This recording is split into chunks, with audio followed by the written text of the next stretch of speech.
Kita coba mulai lagi. Bismillahirrahmanirrahim. Alhamdulillah wassalatu wassalamu ala sayyidi Rasulillah wa alihi sahbihi wa man tabi'a hudahu ila yaumil qiyamah.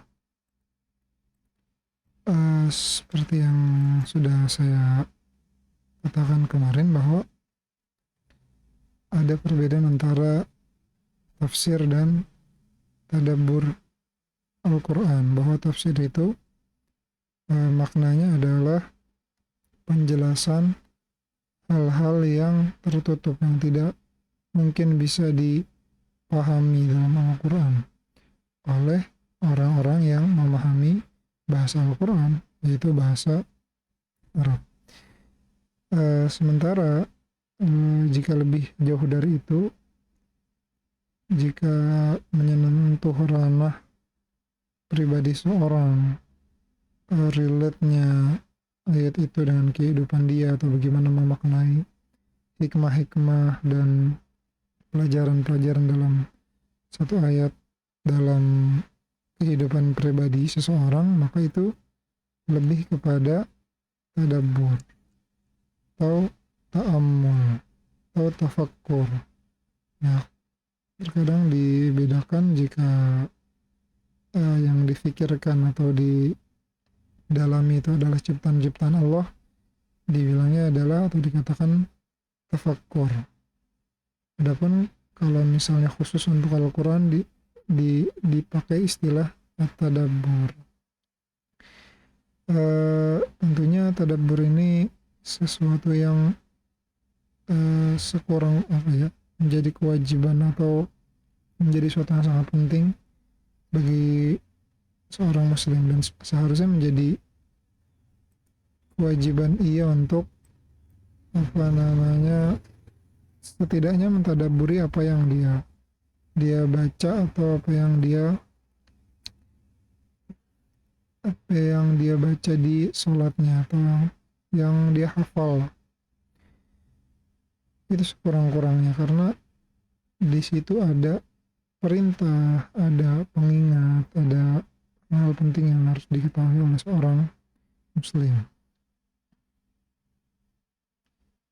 Nah, di sini saya ingin melihat sedikit muqaddimah dari Syekh Majid Makki tentang seputar makna dari tadabbur Al-Quran. Tentunya dasar ayatnya adalah afala yatadabbaruna al-Quran am ala qulubin aqfaluha, atau di ayat yang lain law kana min indi ghairillahi lawajadu fihi ikhtilafan katsira. Apakah mereka ini tidak yang artinya ayatnya, apakah mereka ini tidak mentadabburi Al-Quran? Artinya Allah Subhanahu wa taala mentaubih atau mencela orang-orang munafik ini karena mereka tidak mentadabburi Al-Quran. Dari sini ulama mengatakan bahwa tadabbur Al-Quran itu wajib. Ya, sekurang-kurangnya hal yang kita kerjakan di sholat gitu ya, agar pikiran kita tidak kemana-mana. Ya, artinya sholat itu memang seharusnya idealnya adalah kita fokus. Imam Ghazali mengatakan dalam Ihya Ulumuddin, menukil di beberapa asar bahwa kita dapat pahala di dalam sholat itu cuman hal yang kita pikirkan saja, atau ketika pikiran kita masih bersama kita dalam sholat.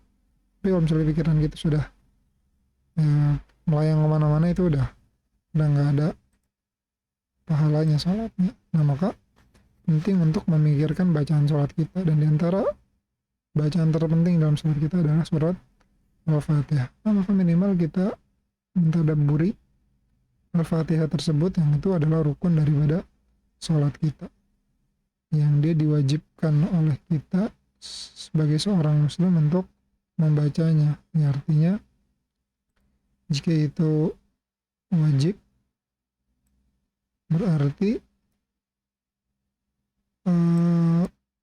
Allah melihat begitu pentingnya sholat tersebut sampai kita harus baca setiap hari, karena hakikatnya sesuatu yang wajib itu tidak diwajibkan kecuali karena ada kepentingan manusia di dalamnya.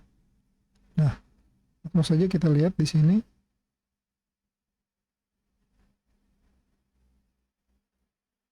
Tadabbur fil wal istilah. Di sini beliau mencoba mengangkat tadabbur secara bahasa dan secara istilah para ulama.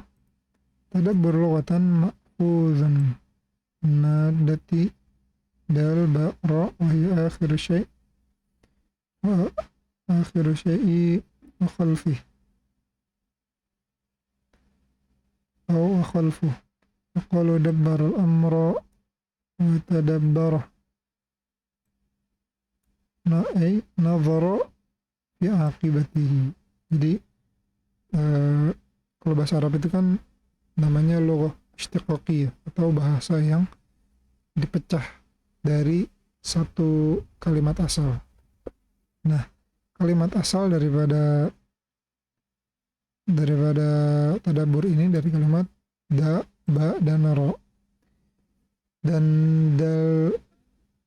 dabaro itu ya dari kalimat dubur itu kan ada di belakang.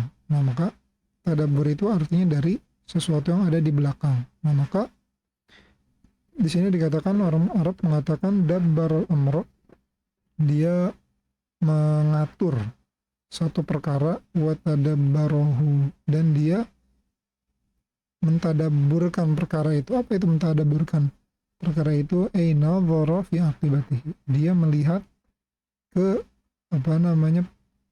ke apa yang akan terjadi di setelahnya. Jadi orang-orang yang berpikir itu, orang-orang yang mengerjakan sesuatu dengan hikmah itu, ketika ngerjain sesuatu dipikirin dulu nih apa yang akan terjadi di setelahnya. Nah, itu disebut dengan tadabbarul amr. Jaa fi sighati ala sighati tafa'ul liyadulla ala takallufil fi'l. Nah, terus di sini ada wastadbarahu ra fi aqibatihi ma lam yara fi sadri, wa tadabbur fil amr atafakkur fi. Wastadbarahu juga sama artinya melihat sesuatu yang tidak terlihat di awalnya. Dipikir-pikir nanti ke depannya, atau kira-kira di balik perkara ini ada apa. Wa tadabbur fil amr, mentadabburi satu perkara, itu artinya tafakkur fi, memikirkan, mendalami, mendalami, merenungi satu perkara tadi. Uja fi sighati tafa'ul yadullu ala takallufil fi'l wa husuluhu ba'da juhdin. Wa tadabbur husulun nadhar fil amri al mutadabbar marratan ba'da mar. Nah, tadabbur ini bentuknya adalah tafa'ul. Dan di antara makna tafa'ul itu di dalam sorof adalah maknanya takalluf al-fi'l, itu berusaha untuk mengerjakan satu perkara. Jadi perkaranya itu nggak gampang gitu. Misalnya kayak tasonnu artinya dibuat-buat. Jadi dia berusaha buat melakukan sesuatu sampai dibuat-buat gitu. Jadi nggak alami dari apa yang biasa dia kerjakan. Nah, tadabbur ini juga ada. Jadi dia ada usaha yang dikeluarkan untuk mengerjakan pekerjaan tadi. Maka tadabbur adalah sampai pada di sini katakan wa tadabbur usulun nazar fil amri al mutadabbar marratan ba'da marrah. Jadi kita sampai pada perkara yang kita ingin lihat di belakangnya itu, atau di sini sih sampainya pikiran kita itu ke perkara yang ingin kita tuju itu selangkah demi selangkah gitu, sedikit demi sedikit. Artinya kita harus benar-benar berpikir, benar-benar ini kenapa ini ada di depan, kenapa ini tidak di belakang, misalnya kenapa pakai kalimat ini nggak pakai kalimat yang lain, kenapa dia marfu, kenapa nggak mansub, misalnya kalau dari nahwunya kenapa dia begini, kenapa dia begitu. Nah, itu berpikir seperti itu tadi nggak instan. Nah, karena tidak instannya tadi, butuh proses, nah maka dia menggunakan sighah tafa'ul.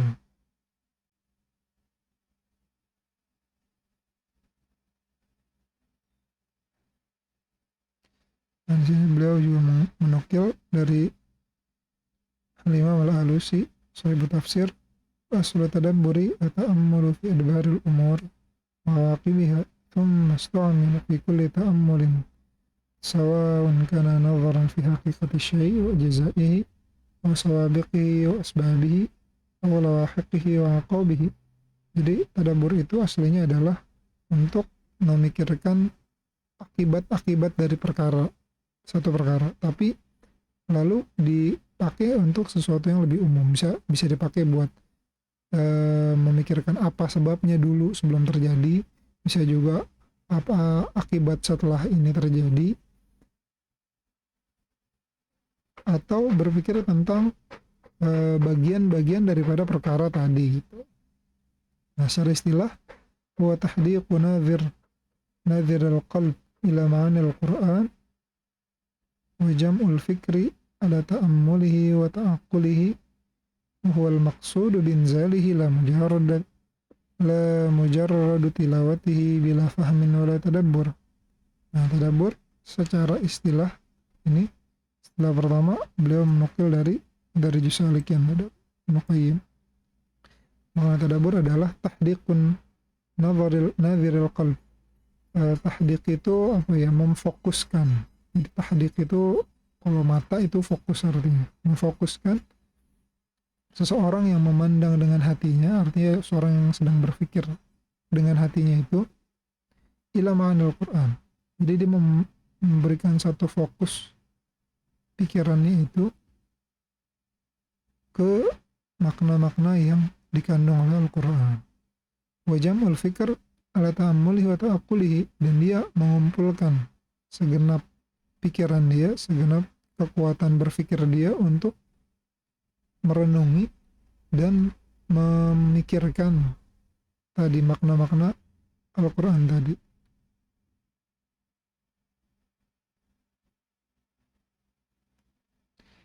Awal maksud, dan itu perbuatan itu adalah maksud tujuan daripada diturunkannya Al-Quran, tidak sekedar untuk dibaca tanpa pemahaman dan tanpa difikirkan. Jadi memang Al-Quran itu intinya adalah bukan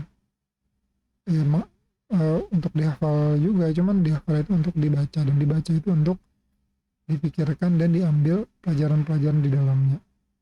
Nah, kalau misalnya kita tidak melawan itu, akhirnya tidak ada maknanya Al-Quran itu bukan sekedar musik yang diperdengarkan terus langsung bisa merubah dunia misalnya. Enggak, itu dia ada makna-maknanya, ada keindahan di dalamnya, ada hikmah-hikmahnya, yang mana hikmah itu jika dipraktikkan, nah maka itu baru Quran itu baru akan sampai pada faidahnya yang hakiki ketika kita melakukan itu. Itu definisi pertama. Definisi kedua, wa tafakkuru syamilul wasilu ila akhiri dilalatil alfadhi wal kalimat wal ayat waswar al-Qur'aniyati wa maraniha al-ba'idah. Kedua, kalau yang pertama tuh definisinya lebih ke sisi pembacanya. Nah, kalau yang kedua ini lebih ke sisi hasil yang ingin dicapai dari perkara tadi. Nah, di sini mengatakan definisi kedua, tafakkur syamil, perenungan yang syamil, yang penuh, yang syamil itu mencakup segala aspek, hasil yang sampai pada awakhiri dilalatil alfaz wal kalimat wal ayat waswarul Qur'aniyah, yang perenungan tadi bisa sampai pada dilalah. Dilalah itu apa? Dilalah itu artinya petunjuk-petunjuk atau makna-makna yang paling jauh yang dikandung oleh lafaz-lafaz, kalimat-kalimat, ayat-ayat, surah-surah dalam Al-Quran. Wa maramiha al-ba'idah, dan tujuan-tujuan dari ayat tadi yang lebih jauh lagi gitu. Kalau misalnya kita mengatakan qul a'udzu birabbin nas, itu artinya adalah katakannya wahai manusia, aku berlindung dari aku berlindung dengan Tuhannya para manusia, itu zahir maknanya. Tapi kalau misalnya kita tadabburin, kenapa pakai nas, kenapa pakai kalimat a'udzu, kenapa kita disuruh mengatakan a'udzu birabbin nas, kenapa ternyata manusia ini dipenuhi dengan rasa takut, yang sungguhnya rasa takut itu tidak, terkadang atau sebagian besarnya itu tidak pernah terjadi gitu. Dan memang manusia itu selalu, karena dengan kelemahannya dia itu, dia punya memori buruk, misal dia baca berita atau dia pernah pengalaman buruk. Nah, pengalaman buruk dan memori buruk tadi selalu menghantui dia misalnya. Nah, maka manusia itu sudah, ya, menjadi sesuatu yang wajar bahwa manusia itu selalu dipenuhi atau diliputi rasa takut dimanapun dan apapun yang dia kerjakan. Nah, bagaimana biar dia bisa hidup lebih normal lagi, lebih tenang lagi? Maka Allah mengajarkan a'udzu birabbin nas. Misalnya gitu, bahwa manusia itu punya Tuhan yang lebih kuat dari mereka, yang maha mengatur kehidupan mereka, dan saya berlindung langsung kepada Tuhan tadi, tidak berlindung kepada misalnya sesama manusia. Manusia kadang-kadang tenang jika dapat pelindung manusia yang lebih kuat. Oh, ini punya backingan, misalnya punya apa, tentara atau politikus atau segala macam orang kaya. Nah, kita tidak lewat jalur itu, kita lewat jalur yang lebih besar lagi, yaitu Tuhan yang mereka, yang dia bisa saat itu juga menghentikan kekuatan setiap manusia. Maka dari situ manusia akan tenang ketika dia ingat, dia sadar bahwa dia itu punya Tuhan yang maha mengatur segala yang ada di dunia. Maka dia akan merasakan ketenangan gitu, dan bisa mengontrol rasa takutnya itu. Nah, itu dua definisi.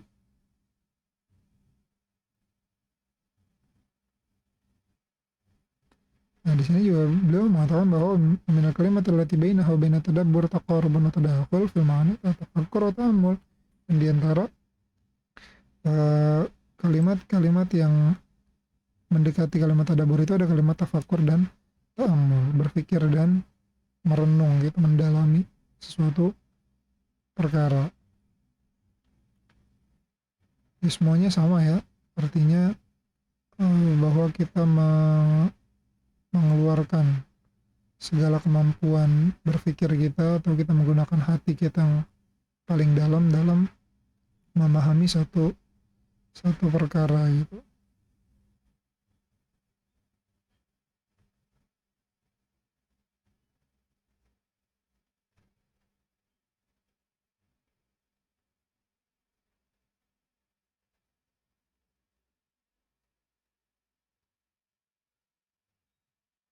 Di sini beliau menjelaskan dengan perbedaan antara tadabbur, tafakur, dan ta'ammul, bahwa tadabbur itu lebih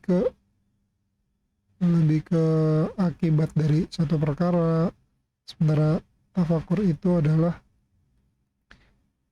apa ya, menjelajahnya pemikiran kita itu dari satu perkara, yaitu lebih umum berarti ya.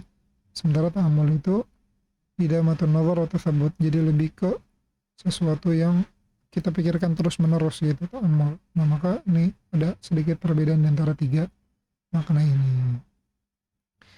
Nah, ini beliau mengumpulkan beberapa ayat yang menunjukkan bahwa pentingnya mentadabburi Al-Quran. Nah, di antaranya di sini adalah ayat kitabun anzalna ilaika mubarakun liyatadabbaru ayatihi wa liyatadzakkara ulul albab. Bahwa ini adalah kitab, Al-Quran itu adalah kitab yang kami turunkan kepada engkau wahai Muhammad, dan kitab itu penuh dengan keberkahan. Kenapa diturunkan? Liyatadabbaru ayatihi wa liyatadzakkara ulul albab, agar mereka sekalian mereka itu mentadabburi ayat-ayatnya, dan agar orang-orang yang berpikir itu atau orang yang berakal itu mengingat apa yang harus diingat. Jadi memang tujuan Al-Quran diturunkan itu adalah untuk ditadabburi gitu. Jadi bahkan menghafal Quran sendiri kalau tujuannya tidak untuk dipahami itu ya cuman sekedar ya mungkin bisa bisa menjadi zikir gitu ya, cuman zikir yang tanpa tanpa pemahaman, dan bisa jadi itu terjebak pada tujuan-tujuan yang sifatnya duniawi gitu ya. Banyak orang yang hafal Quran cuma biar dibilang menghafal Quran, misalnya hafiz apa dapat gelar, atau menghafal Quran biar dapat beasiswa dan lain sebagainya. Itu Quran diturunkan bukan buat itu, bahkan itu tujuan-tujuan yang menyalahi tujuan diturunkannya Al-Quran. Nah, di sini juga tadi ayat yang kita baca, afalam oh bukan afalam yad afalam yadabbarul qawla am ja'ahum ma lam yati abahum al-awwalin. Mereka tidak mentadabburi perkataan-perkataan itu Al-Quran, atau telah datang kepada mereka sesuatu yang tidak pernah datang kepada kakek-kakek moyang mereka. Nah, ini ayat yang tadi kita baca, afala yatadabbaruna al-Quran, apa mereka itu kaum munafik itu tidak mentadabburi Al-Quran. Nah, itu sebuah taubih, itu sebuah celaan dari Allah Subhanahu wa taala kepada kaum munafikin karena mereka itu tidak mentadabburi Al-Quran. Nah, itu kira-kira makna tadabbur Al-Quran yang insyaallah kita akan mulai langsung dari surat terpenting seperti yang saya katakan di awal, yaitu surat Al-Fatihah. Di sini ada beberapa metode atau perkara yang membantu kita untuk tadabbur. Mungkin kita akan singgung sedikit, lalu kita akan masuk langsung ke Bismillahirrahmanirrahim. Insyaallah. Itu aja saya. Subhanakallahumma wa bihamdika